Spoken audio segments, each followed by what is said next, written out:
with her historic campaign against the treacherous Nancy Pelosi. It is treacherous to claim that she was with anti-war, pro-peace people, folks that are against murder. It's treacherous to then get into power and enthusiastically actually expand the war and cheerlead for it. And you've got 90+% in polls in the San Francisco Bay Area of the district she's in against the war. They want it over now. But Pelosi ignores that. So if Cindy Sheehan doesn't win, we know something's rotten in the state of Denmark. We got 50-something days till the election. Here's your chance to get in there, to canvass, to donate, to help Cindy Sheehan as she runs against Nancy Pelosi. This is what we need to see from people out there. And she's here to talk about the economy, the war. She just gets better and better in the speech I saw her give out in Denver. It was just really powerful. She talked about the two parties, the twins. And she is now with us for the next 30 minutes. Cindy Sheehan, good to have you here. You again. Well, it's good to have you here with us. There's so much to talk about, but how about instead of me throwing questions at you, talk about what you think's most important right now. What's on your mind? Well, these past days I've been really sorry that I didn't major in economics. So I've been trying to really focus on that and try to get a handle on what's happening. And I know what the government is doing is not the best correction for what's happening with our economy collapsing. And I think that, the major issue around the whole economy is, and people don't acknowledge this, so you don't see anybody in mainstream America on the news or our candidates for president in the two major parties, which I call the monopoly now. I used to call it a duopoly, but why even pretend that it's, there's any difference in it. But they don't talk about how our military economy is collapsing this country like it collapsed all other empires before it. And they're not talking about decreasing military spending or bringing our troops home from Iraq or Afghanistan or closing our bases around the world, which are just basic imperialism.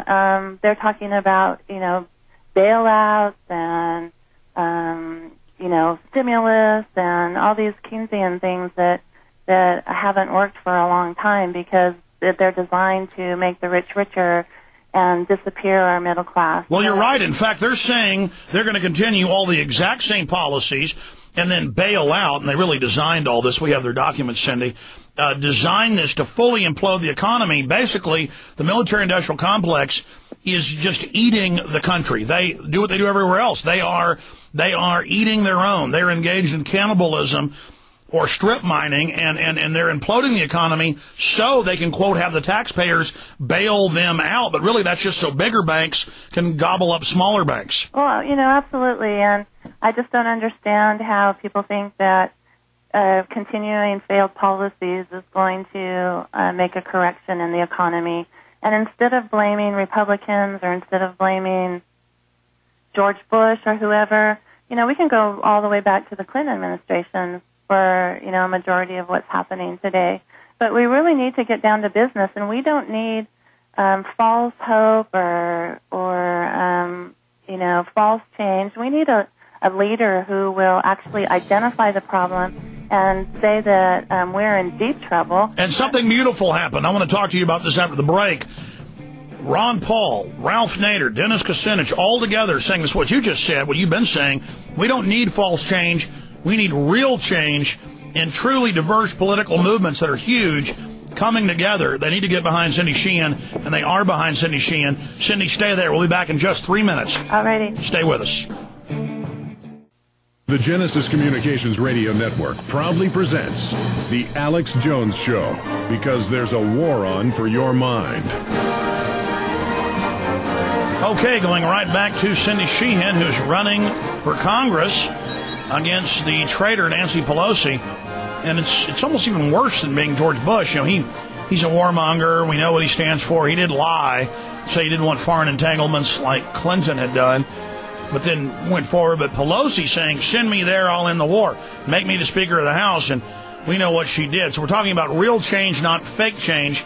And we saw that in the press conference last week with Ralph Nader, Ron Paul, Dennis Kucinich, and others. Incredible unity. Cindy, please continue.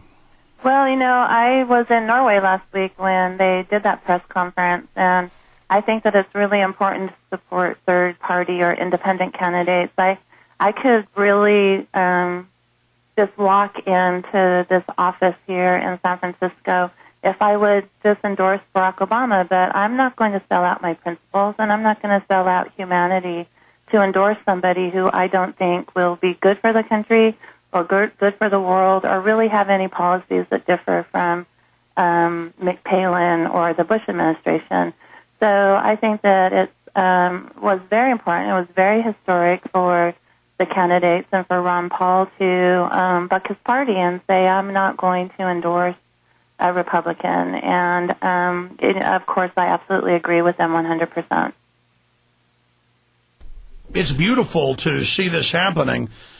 But break that down for listeners. If you endorse Barack Obama, the party, I guess, locally has let you know that they might even let you take Pelosi's seat or not try to block you, then it'd be a shoo-in because you're very, very popular, especially with people in the San Francisco area, but all across the country. But you can't support Obama because then you'd be compromised. He is supporting expanding the war, continuing the conflict. Well, not only that, he is just a very conservative Democrat, and there's not very many things that he differs with on McCain. And yes, I have had pressure from even people on my own staff to come out and endorse Obama. And I'm not like Obama. I don't pander to people, and I don't change what I know is right in my heart to get votes or to get money or to go forward. If win or lose on November 4th, I'm going to win or lose with my integrity intact. And then we can, just like Ron Paul, I don't agree with everything he says, but, he is a man of integrity and principle, and he won't sell out his principles for votes or money. And how successful was he in raising money and raising awareness over the primary season? So I think that people recognize and they want leadership. They want leadership with integrity, and they want leadership with courage. Well, I want to bring up a tough subject. I was out in the countryside over the weekend visiting family, and some family was visiting, and they were some family was visiting family that I was visiting. We're sitting around the dinner table, and one of them was aware that I like you and have interviewed you, and it's a military family. Most of them are in the military. And he said, well, that Sheehan lady, she's got a right to say what she wants, but what she did is make her son's death count for nothing. She's taken, away the sacrifice he made. And I just said, no, I don't want to speak for her, but I would imagine that she would say that I'm trying to stop other people's sons and daughters from needlessly being killed. And instead of him dying for a lie, dying, in a fraud, I am, making his memory stand out as a testament to the crimes that have been committed so that his life does mean something and so that he didn't die for a lie that, by the way, he didn't support and wrote to you in letters. Now, is that accurate? And I'm sure you can add something to it. Well, that's 100% accurate. George Bush is the one who has abused our military and sent people over to die for lies, to kill innocent people for lies, to destroy a country for lies, or to be wounded for lies and deception. And, it's not a reflection on Casey or the military. It's a reflection on the leadership that have done this. And I believe that Casey did die for nothing. He died, he was killed by an Iraqi insurgent who wanted Casey out of his country. And I don't blame that Iraqi insurgent. I blame the system who sent Casey and his comrades to Iraq for no reason except for profit and imperial greed.